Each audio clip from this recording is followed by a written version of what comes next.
Estamos en Lucas, el capítulo 11, comenzando con el versículo 37. Pues ya estamos aquí en este lugar, esta región, en la temporada de las tormentas severas, ¿verdad que sí? No sé ustedes, pero yo tengo en mi casa uno de esos radios que da avisos de tormenta severa. Entonces en esos días a cada rato suena para volverme loco, pero a la misma vez para salvarme la vida, si acaso viene un tornado, lo que fuera. Pero estamos en esta época y aquí en Lucas la tormenta severa se trata de los líderes religiosos. Ahora la cosa se pone bien en serio.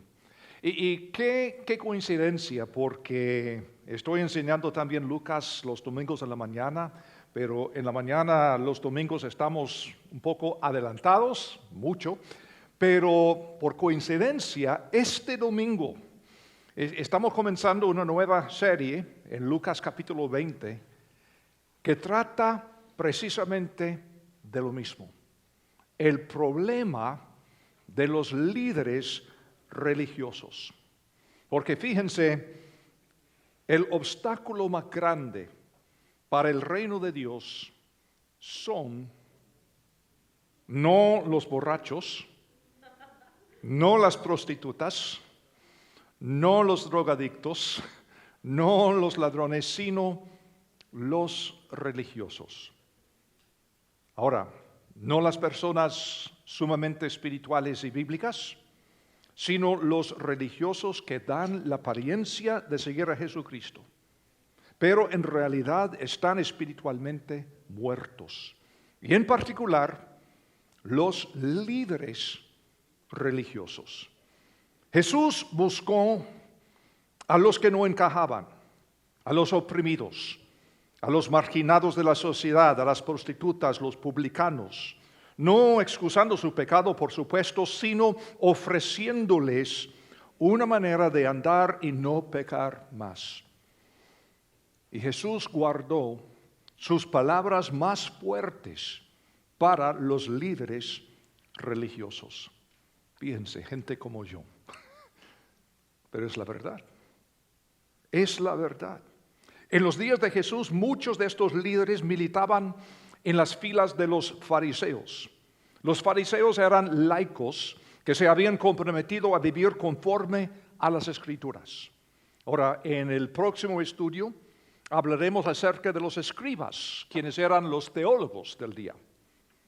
Pero el problema no era que creyeran las Escrituras, sino que no vivían en su interior conforme a las Escrituras.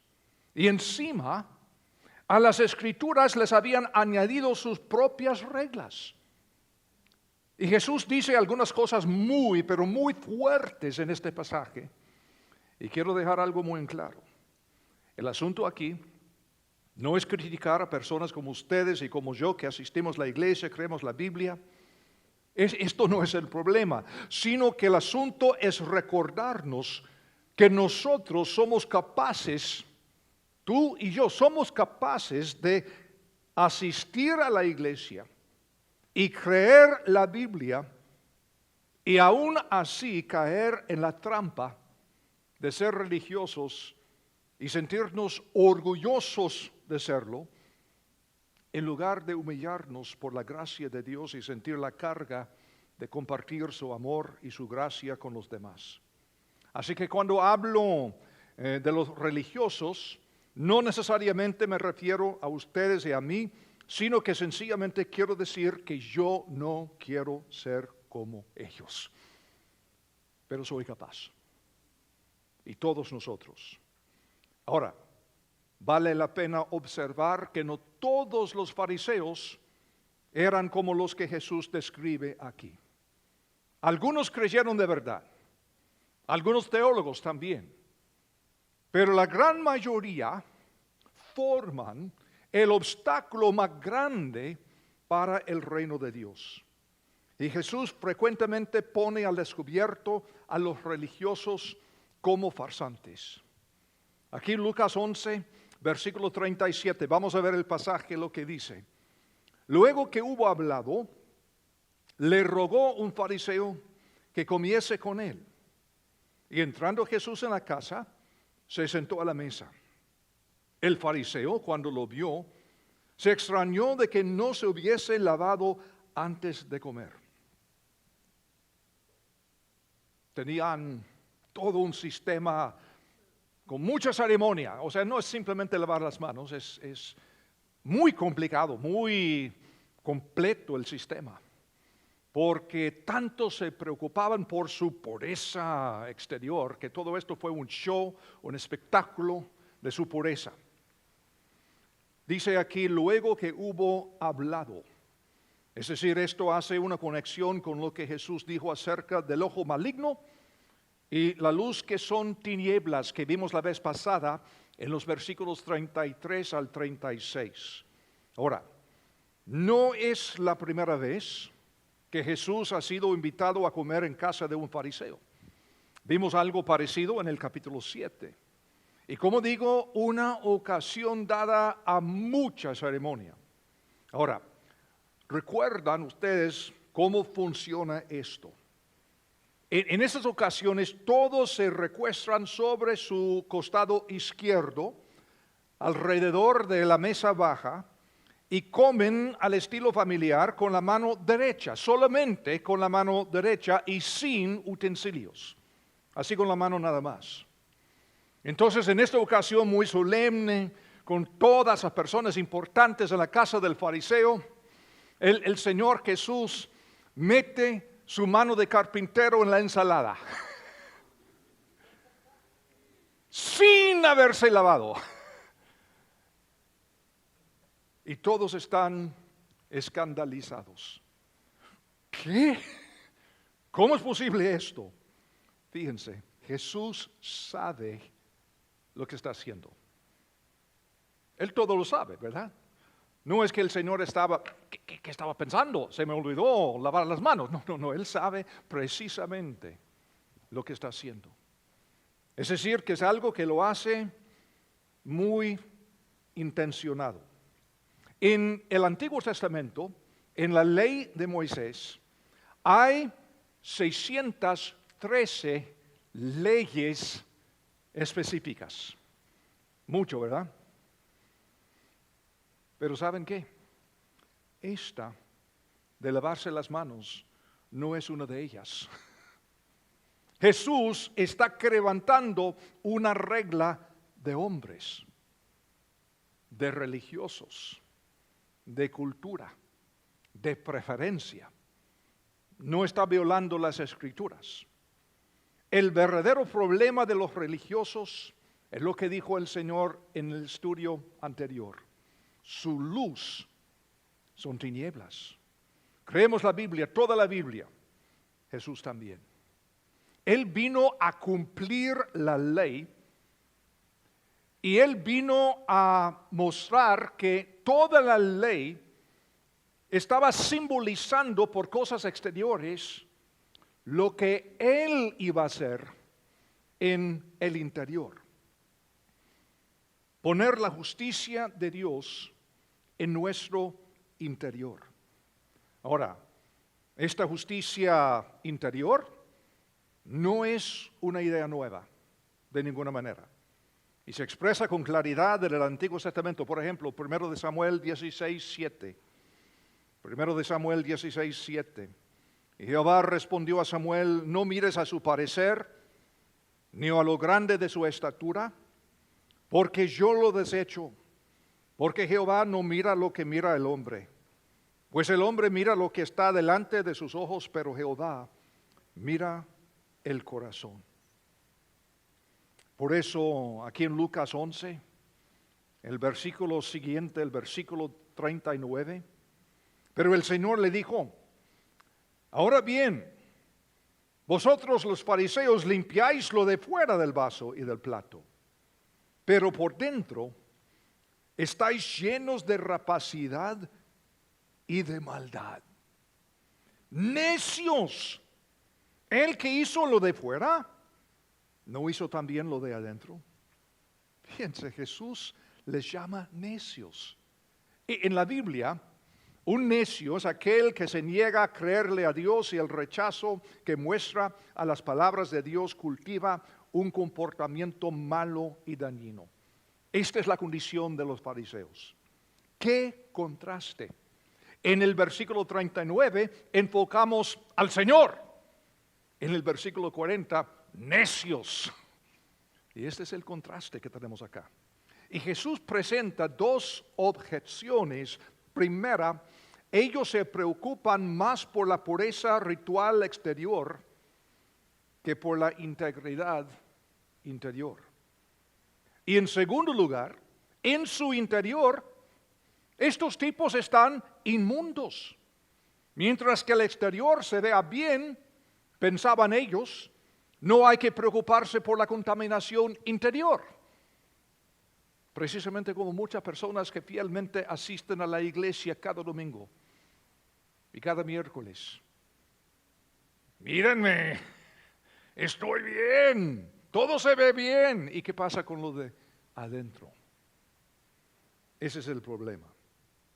Jesús acaba de hablar de ellos diciendo su luz son tinieblas en versículos 34 al 35.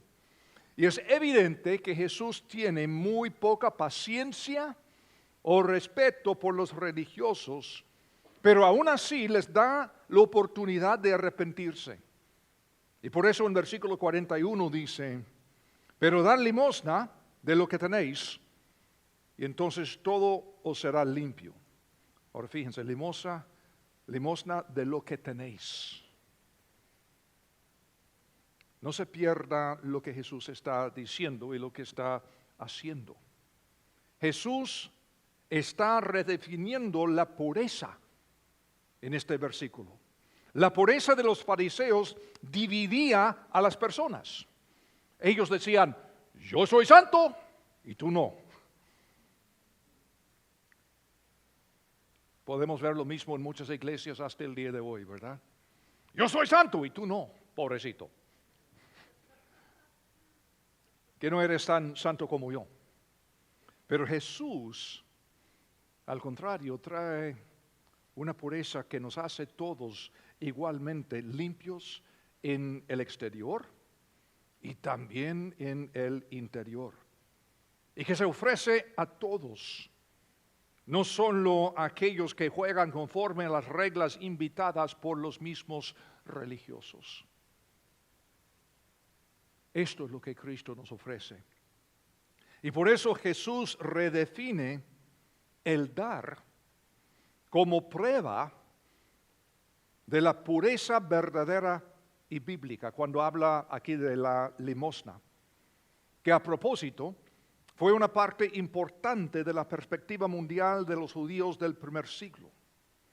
Muy poco se asemeja a darle unos cuantos dólares a un mendigo de estos en la calle que tiene su letrero de cartón, que muchas veces lo hacemos y nos sentimos nosotros mejor después.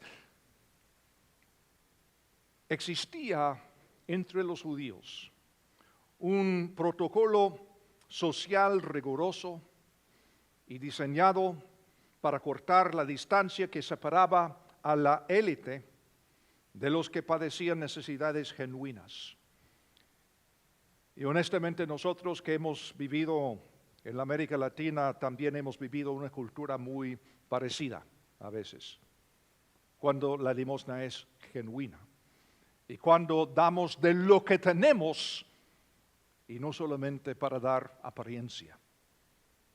No solamente para hacernos a nosotros sentir mejor. La implicación es que los fariseos dan como algo externo, para hacer alarde, y no por una motivación interior.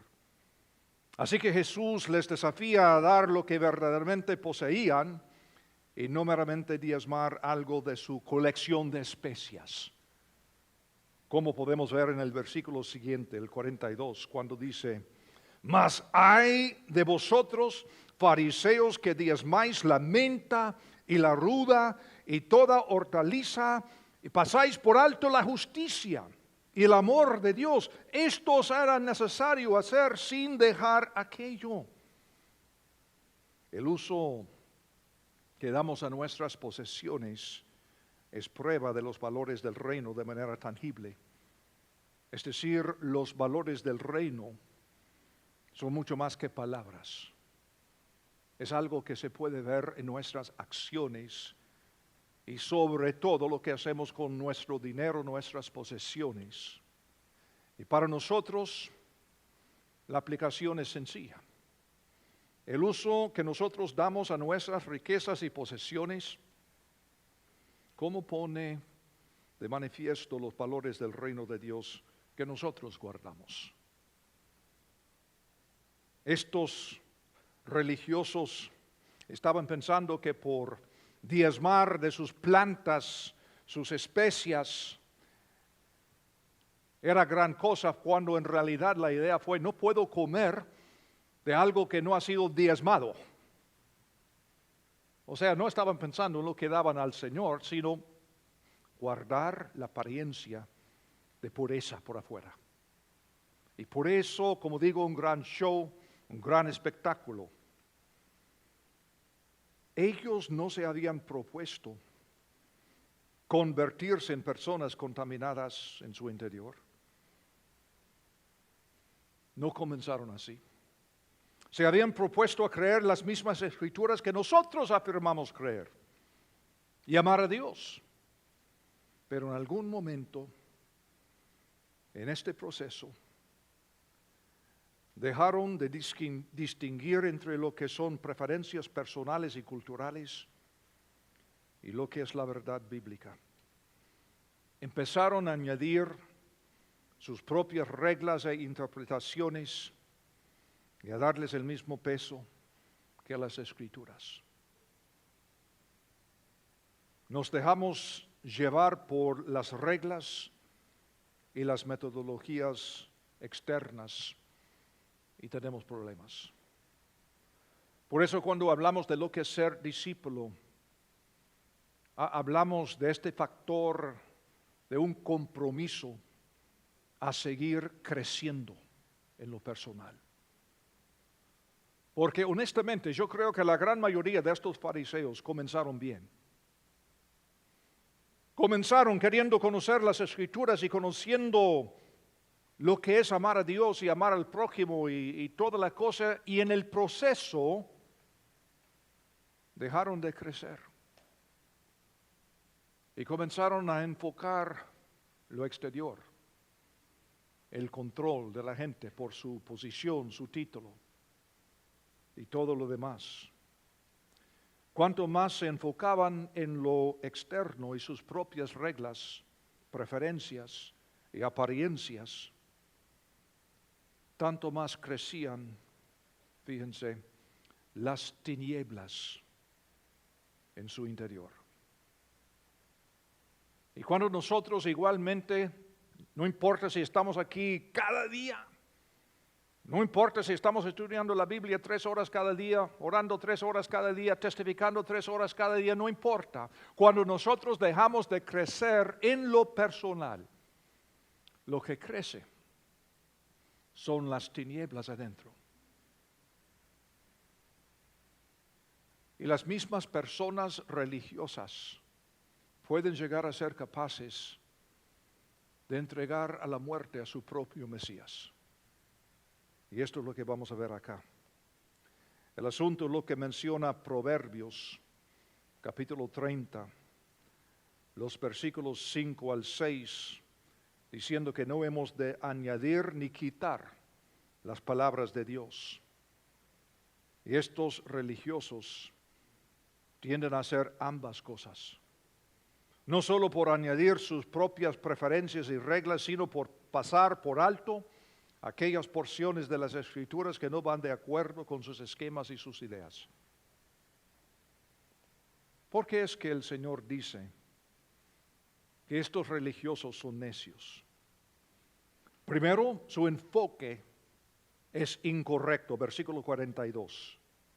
Mas hay de vosotros, fariseos, que diezmáis la menta y la ruda y toda hortaliza, y pasáis por alto la justicia y el amor de Dios, esto os era necesario hacer sin dejar aquello.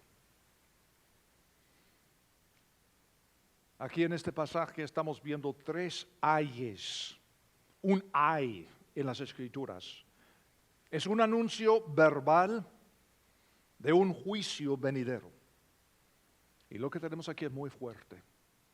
Cuando el Señor dice, mas ay de vosotros, fariseos, está anunciando un juicio divino contra ellos. Tres veces lo vamos a ver. Como les dije, ellos diezmaban hasta de sus especias para evitar comer alimentos contaminados que no hubieran sido diezmados. Y como digo, y como dice el Señor, el problema no era que tuvieran el deseo de diezmar hasta lo más pequeño. El problema es que Jesús sabe que esto lo hacían por montar una farsa, porque no daban lo más importante, su amor a Dios. Diezmaban de sus especias, pero no amaban a Dios ni tampoco a su prójimo, ni tampoco al Hijo amado de su Dios. Al contrario, lo entregaron a ser crucificado. Así que su enfoque en las reglas que ellos mismos habían inventado se había convertido más importante para ellos que llegar a comprender el verdadero juicio de Dios y la necesidad que tenemos de amarle. Sus mandamientos, es decir, los mandamientos de los fariseos, eran más importantes que el mandamiento más grande, que es amar a Dios y amar al prójimo. Empezaron a amar la palabra escrita de Dios más que a las personas para las cuales fue escrita. Amaban más la letra de la ley que el espíritu de la ley. Y tan solo quiero señalar que nosotros, tú y yo, somos capaces de hacer lo mismo. Oigan, estos tipos conocían bien las Escrituras. Me imagino mejor que muchos de nosotros. Pero por no haber crecido en su interior, crecían, al contrario, las tinieblas adentro, llegando hasta este punto. En segundo lugar, sus motivaciones eran incorrectas. En versículo 43 dijo el Señor, ¡ay de vosotros, fariseos, que amáis las primeras sillas en las sinagogas y las salutaciones en las plazas! Les encantaba gozar de su posición social, sus títulos y de la admiración de los demás. El mandamiento más grande incluye no solo amar a Dios con todo lo que hay en nosotros, sino también amar al prójimo como a nosotros mismos. Y esto también lo han descuidado, enfocándose más en alimentar su orgullo. No alimentaban su interior, sino su orgullo. Y en tercer lugar, dice el Señor, contaminaban a los demás. En versículo 44, otro ay de vosotros, escribas y fariseos hipócritas, que sois como sepulcros que no se ven, y los hombres que andan encima no lo saben. Ahora, esto es poderoso. Pensemos un poco en la cultura de estos días. Evitar contaminarse por tocar un cadáver era algo para ellos importantísimo. Y también según la Biblia, porque en Números capítulo 19, versículo 16, dice la ley de Moisés que el que toca un cuerpo muerto es inmundo por 7 días. Y el propósito del Señor en este mandamiento fue hacer énfasis en el poder de la muerte. Nosotros somos gente de la vida, no la muerte. Los fariseos en los días de Jesús procuraban meticulosamente evitar aún caminar cerca de los sepulcros. Si hay un cementerio, van por el otro lado. No quieren arriesgarlo. Algo fatal. Entonces Jesús les asesta 2 golpes. En primer lugar, les llama a ellos sepulcros, tumbas, muertos. Y no solo eso, dice que por eso ustedes están contaminando a los demás. Preocupados por no ser contaminados, el Señor dice, ustedes son los sepulcros. Y contaminan a todos aquellos con quienes tienen contacto. No puedo pensar en una cosa más poderosa que el Señor hubiera dicho aquel día para hacerles daño, para tocarles en el mero corazón. Y ese es el problema que persiste entre nosotros hasta el día de hoy.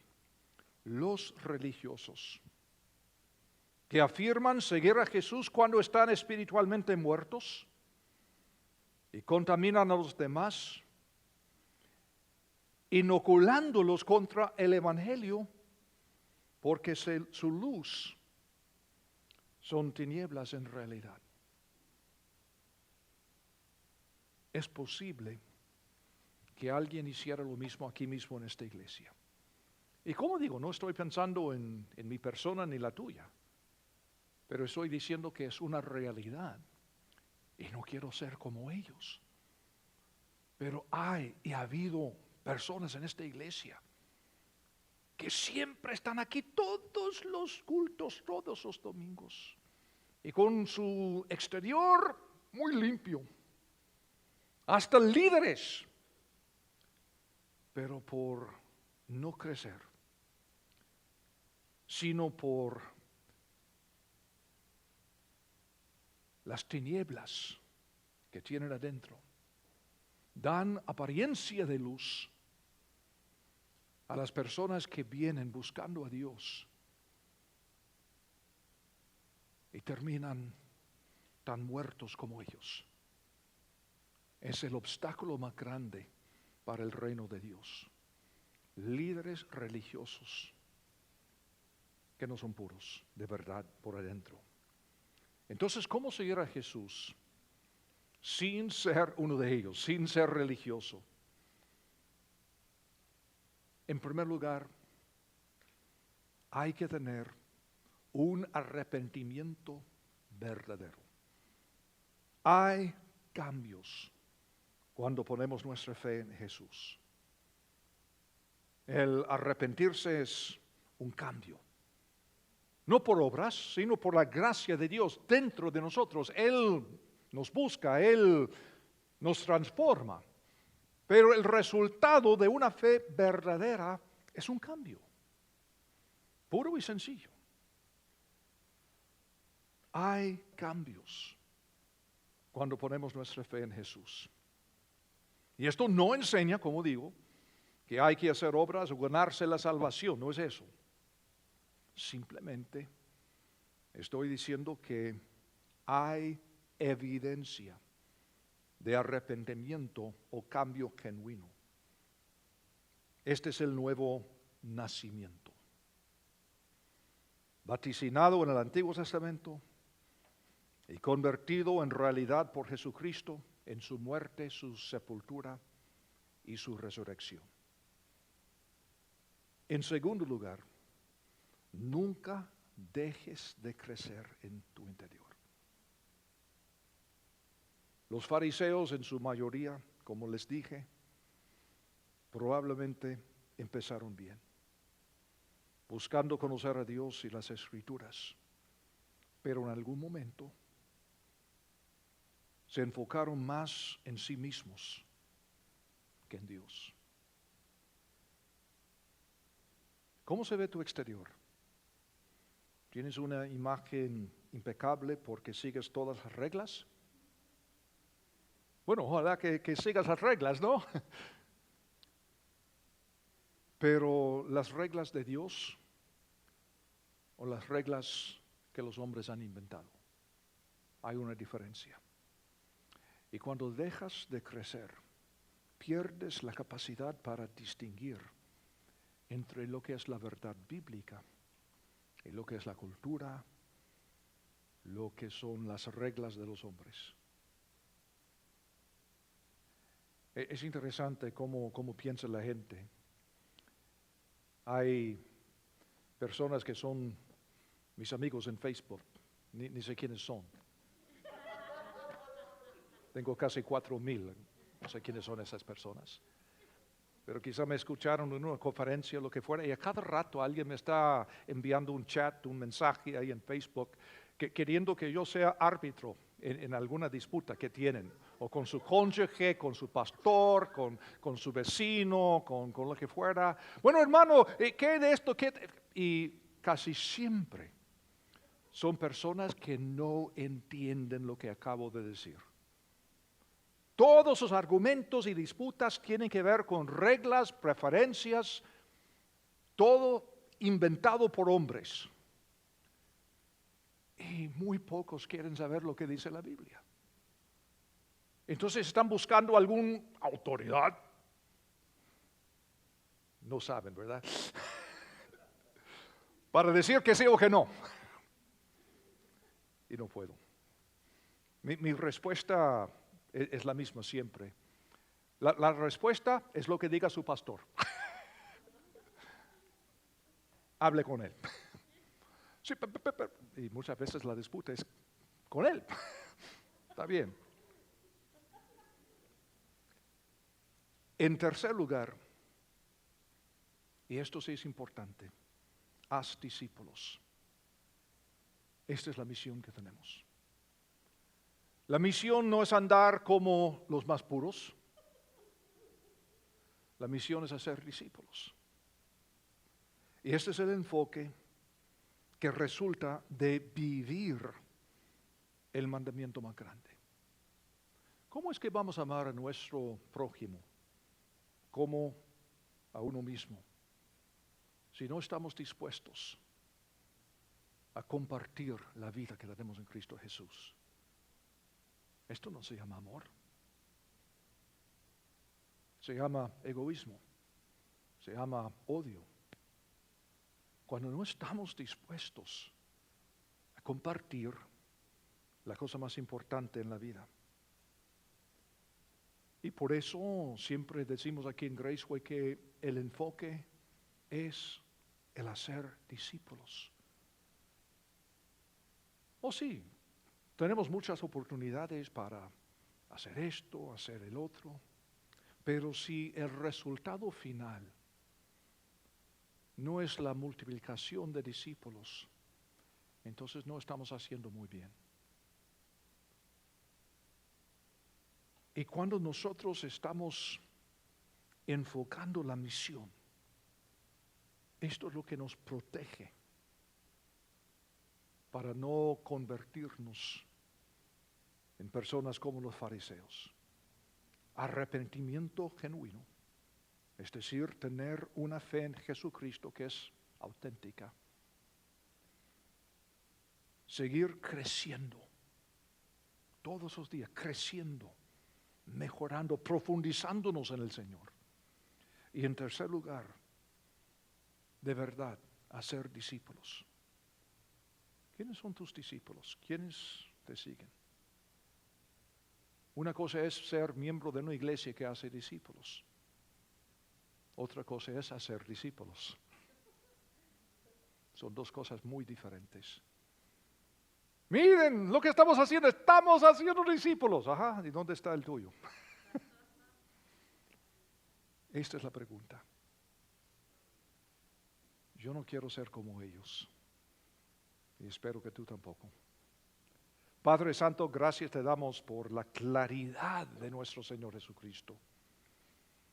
Tener el valor para decir lo que dijo a los líderes religiosos de su día.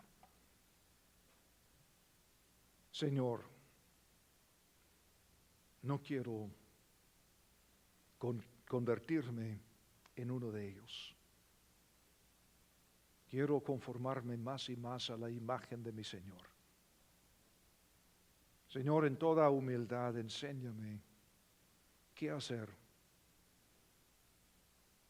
para seguir creciendo, para manifestar la transformación que has hecho en mi vida y para ver discípulos que estoy dejando en el camino por tu amor que me controla. En el nombre de Cristo Jesús te lo suplicamos. Amén.